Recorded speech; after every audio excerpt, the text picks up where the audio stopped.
My name is Jhanteigh Kupihea and I'm the editorial director of Quirk Books. And today I'm here to tell you a little bit about The Big Book of Mars by Marc Hartzman.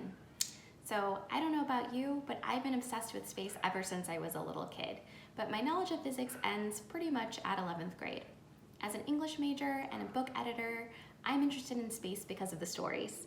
The ones our ancestors told each other when they looked up at the night sky, the ones writers and film directors tell in books and movies like The War of the Worlds, The Martian, Interstellar, and my personal favorite, Arrival, the ones we tell each other when we discuss alien conspiracy theories in Reddit threads, and the ones scientists and entrepreneurs are telling us right now when they talk about Mars as a potential future home for Earthlings.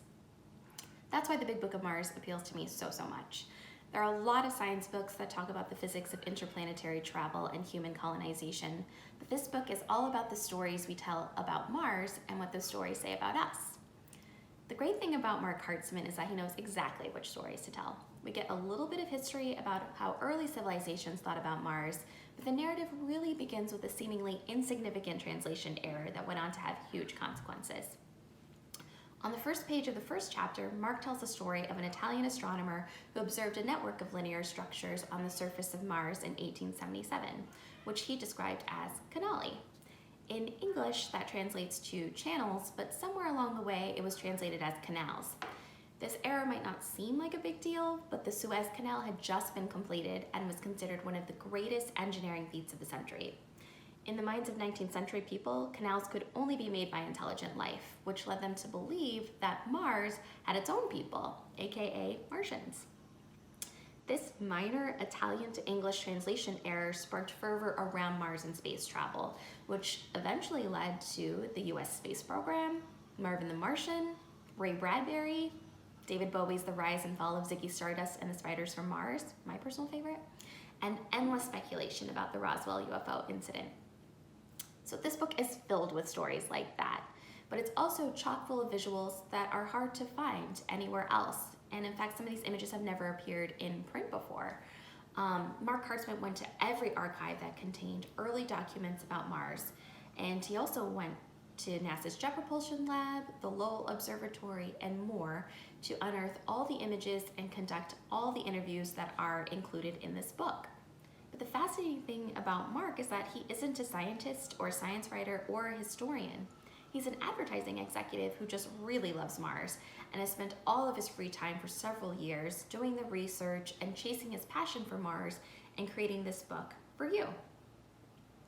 I love that when I flip through it, I can land on a newspaper clipping from the Salt Lake Tribune in 1912 that speculates that Mars is one large, intelligent vegetable with an eyeball that can shoot into space and observe what we're doing here on Earth.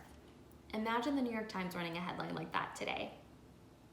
Another flip through will take me to Orson Welles' apology letter to a woman who complained after his radio performance of The War of the Worlds in the 1930s made everyone think Martians were actually attacking Earth, which incited a national panic. It was so bad that doctors and nurses at hospitals in New York City prepared for a massive influx of victims who were injured by Martians, but thankfully that never came to pass. But this book isn't all about how naive our ancestors were. The last section is dedicated entirely to interplanetary travel and colonization of Mars, which we can imagine through gorgeous artistic renderings. I like this section in general because it tackles important questions like, how will we have babies in space? Or, more importantly, how will we poop? With NASA preparing to launch Mars rover Perseverance in July and Elon Musk preparing for a manned mission to Mars in 2030, we might get the answers to these questions sooner than we think.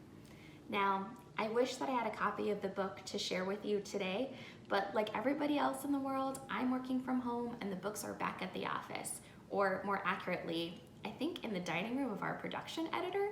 So hopefully Design will pop up a cover image here so you can at least see the cover, if not the amazing visuals. But that's why you need to buy the book.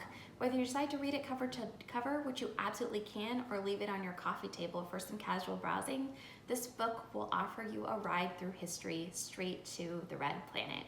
Thanks so much.